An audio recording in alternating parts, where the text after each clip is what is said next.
Hey, what's going on, guys? This is my Nintendo box collection I've been working on for probably about a year now. Just been kind of slowly buying and trading up, been going through multiple different boxes, buying and reselling collections, things like that, just to get the best condition box possible. And I'm just going to kind of go through all of these, starting off with my favorite game ever. I put this game in the front for a reason. Banjo Kazooie. It's the most memorable game to me. I used to spend so long playing this game. I really love the classic adventure games.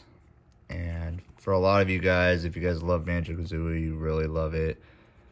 This box right here is one that I do plan on upgrading at some point to get the best kind of box I can. This box is actually really hard to find in really good condition, but I'll show you guys kind of all the sides and things like that just to see what you guys might want to buy. You got Treasure Trove Cove, Gobi's Valley, Click Clock Wood, Freezy Peaks. Just an awesome game. I really think Rare was the best game maker of all time, and this game's just super nostalgic to me, and eventually I want to get this game in like a 9.5 rating.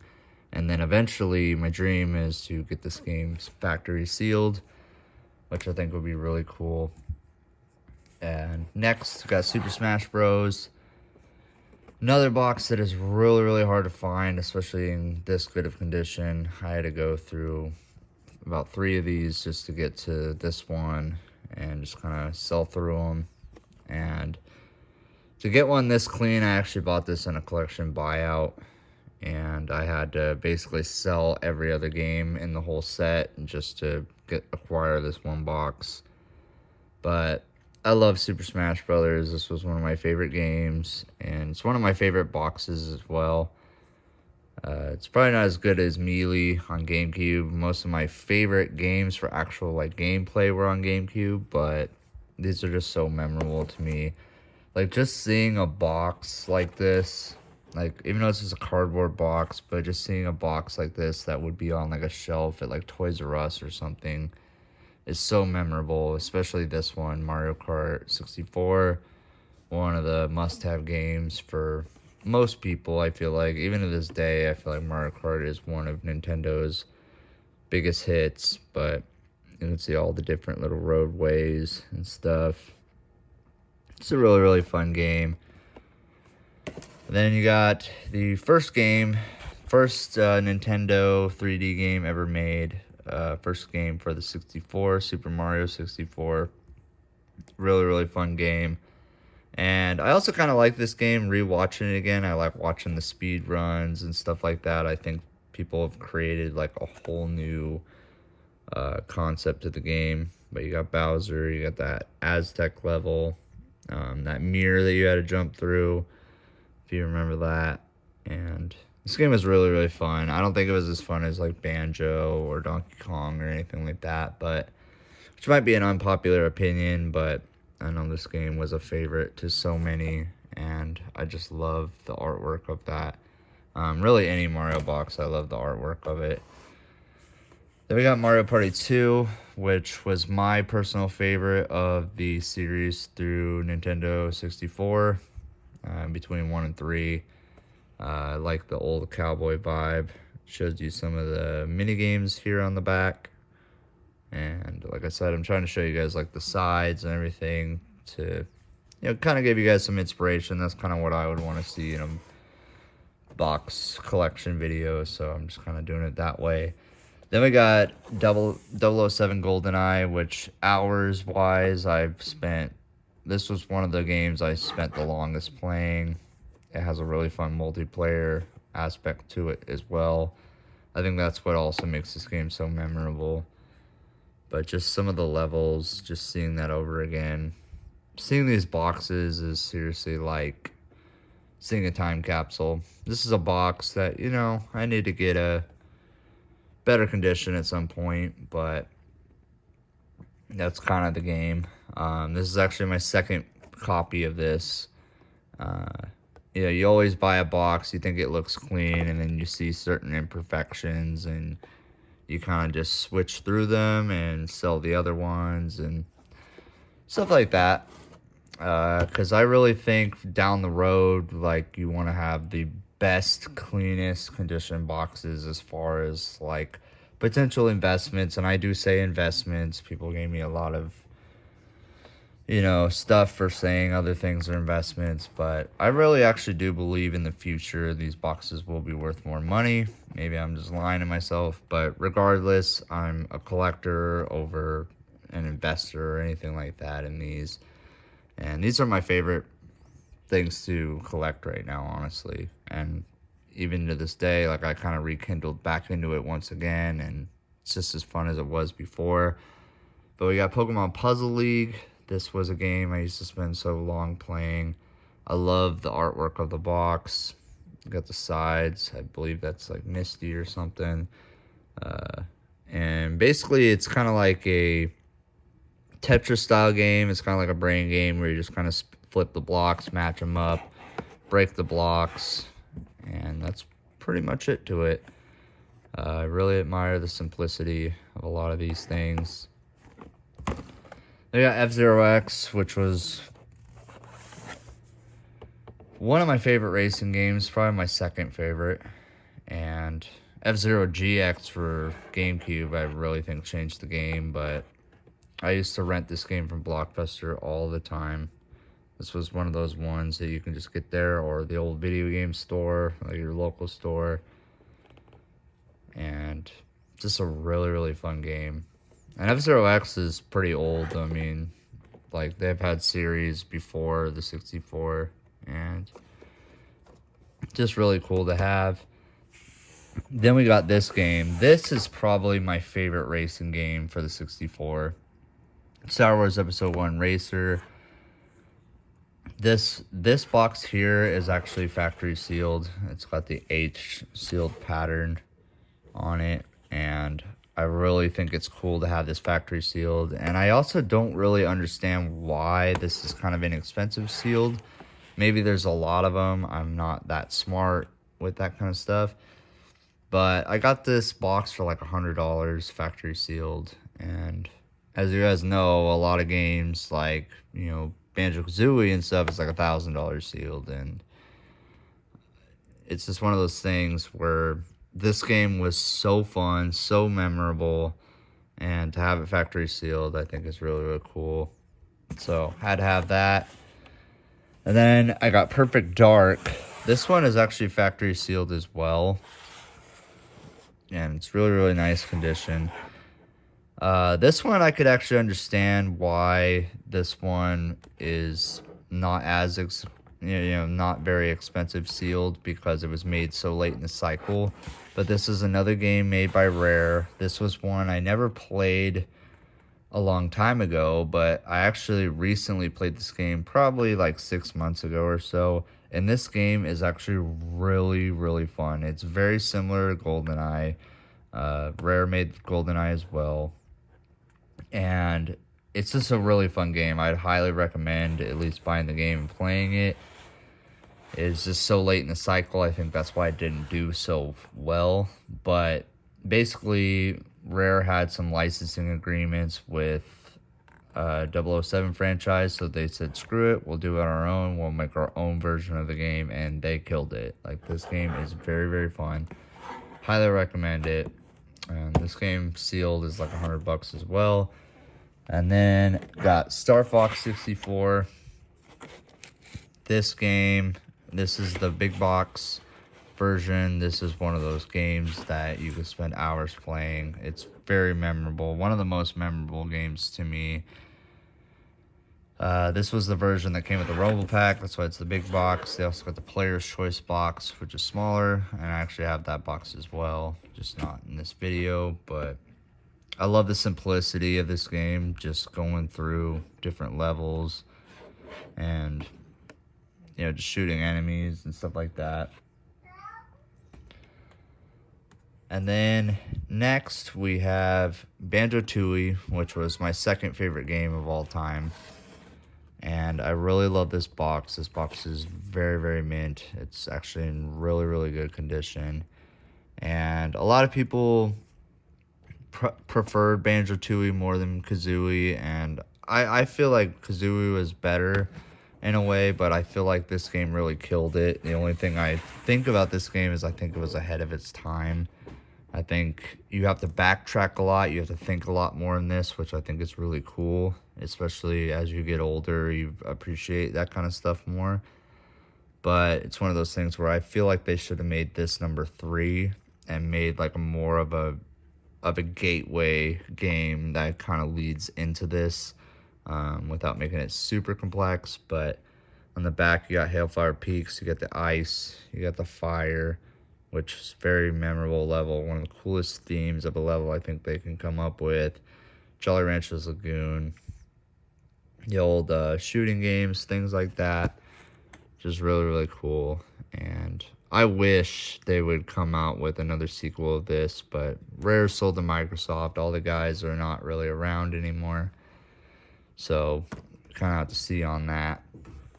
Next is Paper Mario. This is a game I never really used to play. And the box is not in that great of shape, but I love the artwork of the box. Like, this is actually one of my favorite artwork boxes out of any of the Nintendo boxes. Just every aspect of it. But I got this box so cheap that I couldn't pass it up, because this box is actually a very expensive box. And it's one of those things, sometimes if you're patient, you wait around, you can find really good deals on a lot of these things. They're not always, but I mean, sometimes you have to wait around forever. But that was a box that I was not going to buy unless if I got the right price, and eventually it came. Got Mario Party 3. This game, another fun one. You can't really go wrong with any of the Mario Party games. I like how it's the Waluigi, the little Koopa guy, the little piranha plant. These are some of the sides, and then you can see on the back a lot of the mini games. They even brought back one of these worlds in their new All-Star game for the Switch, which is pretty cool. Next, another Mario Party. This is the very first Mario Party game, and I really like the artwork of this box as well. Kind of got the sides with Peach, and top with Mario. We got Wario over there. And yeah, some of their mini games, the old racing game, stuff like that. Just a fun like board game. Once again, I think this game got better as GameCube came along, stuff like that, but very nostalgic. Got Yoshi's Story. This was one I really never played, but I love Yoshi as a character. I actually planned on flipping this. I got this CIB for like $70, and this box is like super mint.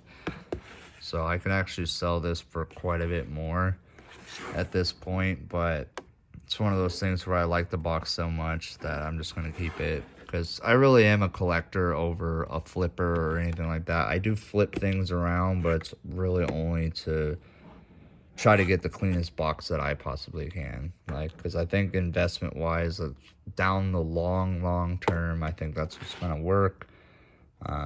Like I said, I can get some flack for calling these investments, but it doesn't matter to me. To me, they're collectibles. They're fun to collect, and this is by far the funnest thing for me right now, as at this stage, to collect again. Then we got Zelda. Zelda is one of those games that I never really played. I might get some flack for that, but it's one of those things where the history of Zelda, realizing everything, I watched a documentary on it, and I just could not get this box, pretty much. After hearing the history, basically Zelda was the pioneer of all adventure games. The guy that created Zelda was the same guy that created Donkey Kong, the same guy that created Mario, and even Nintendo was against a game that took 10 hours to complete. And they let him do it anyway, though, because he had such success with the other games, so they went ahead, and this ended up being a huge success for Nintendo. And even to this day, they're coming out with new ones on the Switch. This was everyone's favorite for many people, Ocarina of Time. And they even made this box gold. I always wondered why Zelda is like the only gold box. And they made it gold from the very beginning, from the original Zelda, the very first Zelda. And they did it that way to show that this game is different. And that was the marketing aspect of it. So I just thought that was really cool. And after hearing the history, it's like I had to have it. And I might even try to play this game. Because I have the online pass for the Switch. So I might try that at some point. They got Diddy Kong Racing, another game made by Rare. I actually do like this. I prefer this over Mario Kart. And I think it's kind of cool. I like the box a lot. I love the top for some reason, that white top. Not to get into colors and things like that, but just one of those things. I think there's more variables to this that makes it funner than Mario Kart. But, you know, very nostalgic game. Mario Golf, I mainly just bought this for the box. And this is one that I needed to upgrade on. I got this box really cheap with the game. So it's just kind of like that. You kind of just go as you go, and you see things that you like that you think are good deals, enough to where you can at least resell it after fees to break even or make a little bit of profit, something like that, and then eventually work your way up to a cleaner box. But I love the artwork of this box, so that's why I wanted to buy it. I want to own all Mario games. This is a Mario game where I don't really like the artwork of the box, but this is one I used to play so many hours on it. I do like the sides of the box, but it's really as simple as Pong. You just kind of move back and forth, hit a ball, and I could appreciate the simplicity of stuff like that. And I just used to play this one a lot. And we got Dr. Mario 64. This is another one I never really played, but I love the artwork of the box. And it's just one of those things where it looks kind of like the Pokemon Puzzle League, where you just kind of match up blocks, things like that. More of a brain puzzle kind of game. But I just thought that was really cool. And I do love that, you know, just initial artwork.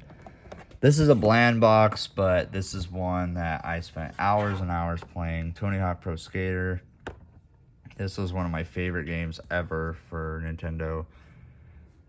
Just such a simple game, just doing challenges, grinding rails, getting points, and it's really, really cool. And then as well with number 2, I think I like number 1 better, but number 2 is also very, very comparable as far as being fun. And also for the Switch, I would highly recommend the Tony Hawk 1+2. I think that game is super fun. Probably the funnest game I've ever bought on the Switch.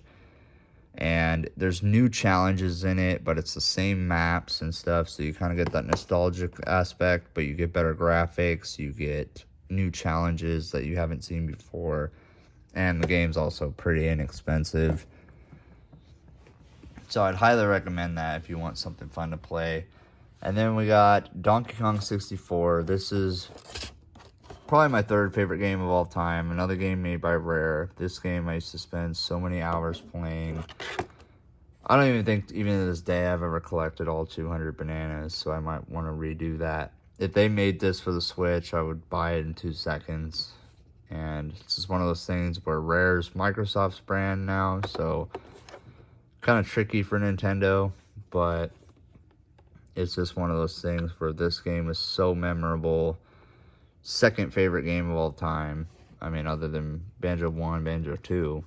And just super fun. I actually remember my parents. I was fortunate enough to have parents that bought me the green N64. And it actually came with this game and the expansion pack and everything. So I just used to play it a lot, and I just love this game. Like, it's one of my greatest memories is playing that game. They got Pilot Wings. This game is, I believe this is the 2nd game ever made for the N64. There was Super Mario 64, and then this was the next game ever made. So I think the history of just kind of that is cool. I've never actually played this game. I just saw it on auction. It was a clean box, so I went for it, and now I own that. And I got Cruisin' 64 or Cruisin' USA. I think this is the first race car game for N64. It's an inexpensive box, doesn't cost a whole lot, but just bought that. And then we got Cruisin' World. This one I actually used to play. This another spin-off from Cruisin' USA. Really fun game, and another one of those inexpensive boxes that you can buy. I really love the front of that. Then we got Wave Race. This is, I believe this is the third. This is either the second or the third between Pilot Wings and this. But I believe this is the third game ever made for the N64. So I kind of like owning that. Another game I actually used to play every now and then. And basically you just race on a jet ski, and that's pretty much it. But like I said, I mainly just love owning these boxes. And there's other things that I want to buy and go through. I got 1080 snowboarding, another fun one. There's the sides of the box. Nothing super crazy on the side. I actually do like that. But yeah, cool box. Then we got this one. This one I kind of just bought. It was kind of off the wall. Like, I got this sealed for like 40 bucks. So I just felt like I couldn't pass it up. And what makes it even more interesting is I had no idea what this even is. It's just called Forsaken, and you got this dark background. You got the girl in there that looks kind of hot. Like, you don't really know what this game is. It almost seems like a horror game or something like that. But then you look at the back, and it's almost like a spaceship, like sci-fi shooter looking game. So it's definitely a lot different than it is. And so just because of the artwork on the front compared to what the game actually is, I actually thought this made this pretty cool buy. So I didn't know what I was thinking originally, but I actually really like owning this for some reason. I think it's really cool.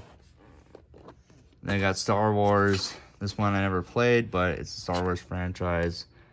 So just kind of buy them. Inexpensive. Then you got 007 World's Not Enough. This was when Rare took the back seat and basically EA took over. I think Rare did a better job. I think GoldenEye is more fun of a game, but this one is actually a pretty fun game as well. I would recommend it if you wanted to play something. But yeah, Electronic Arts took this over, and this was their variant of it. Got another Star Wars game, Rogue Squadron, cool box, everything, just another Star Wars. And then I'm going to stay away from the sports games, but for some reason I think this one's kind of cool. The Madden 64. I don't know, I just think that's kind of a cool box. And I got it like CIB for like 20 bucks, so inexpensive. I just kind of went for that one. And then I got Rugrats. This one I actually kept from a collection buyout that I bought. I was actually gonna sell this, but I just, for some reason, I really liked it, even though it's kind of faded and stuff. But this, just owning this box kind of gave me this new inspiration of like buying different franchises of games. Like, I really like the Scooby-Doo box. I like some of the Mickey Mouse, Donald Duck type things. I like the Powerpuff Girls, South Park. You know, all those different media franchises. I think it'd be kind of cool to have like a whole collection based on stuff like that. Some of them are kind of expensive, and maybe I have to just wait around for the right prices and stuff, but that will be probably another collection thing down the road. I definitely don't want to own every single N64 box. I'm not after collecting every single one. I'm not after any kind of chase like that, but I think to own some of the franchise ones in its separate collection would be actually kind of cool. And this one, this is my last one to show. This is a Super Nintendo box. This was the first Super Nintendo box I ever bought. I never played Super Nintendo. To be honest, the only game systems I've ever really had is N64, a GameCube, and a PlayStation 2. I've never... And I mean, I did buy a 360 at one point, but never really played that. Never really had any other game system other than those before.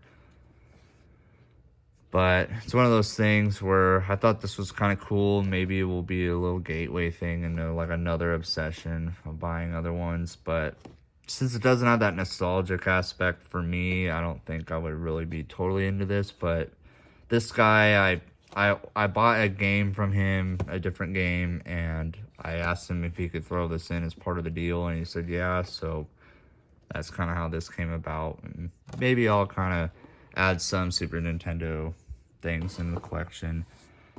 But yeah, that's pretty much it. That's kind of what I'm working with for now. The only main thing that I really want is Pokemon Stadium. That's like one of the tops of my list. And then just to get mintier Donkey Kong 64. The Banjo 2 I have is actually very mint. But I want to get a cleaner Banjo-Kazooie and a cleaner Donkey Kong, even though this Donkey Kong's pretty clean. And eventually get those 3 games sealed, Banjo 1, Banjo 2, and Donkey Kong. Get those sealed. That's kind of my dream down the road on that kind of stuff. And then to maybe start collecting some of these franchise games. And that's kind of what I'm thinking with the collection. Let me know if there's any like big hitters you think I'm forgetting about. I also think it would be cool to get Majora's Mask, the black box of Zelda. Or to get even Zelda in like a collector's edition, I think would be really cool. But yeah, that's just something as time goes on, things pop up. And that's kind of how I've been playing it. And I could highly recommend just to be patient sometimes. Sometimes you'll overpay for a box and you'll get a cleaner box later on that you actually pay less for. And then you end up selling a more expensive box, maybe even for less money. And so there are losses and things like that to take. There are profits to make too. There are boxes you get really cheap and you can flip for more. So it all kind of works out, but it's just kind of the fun of the game of just upgrading and collecting and all that kind of stuff. But let me know what you guys are working on. Let me know what you guys think and stuff like that, because I really want to know. And this is 27 minutes in, so I should wrap it up here. I do appreciate you guys watching, especially this far, and I appreciate it. And if you guys, let me know what you guys are working on, all that kind of stuff. Let me know what you guys think I should add. I'd really like your feedback. And yeah, I appreciate everything, and I'll see you guys in the next video. Peace out, guys.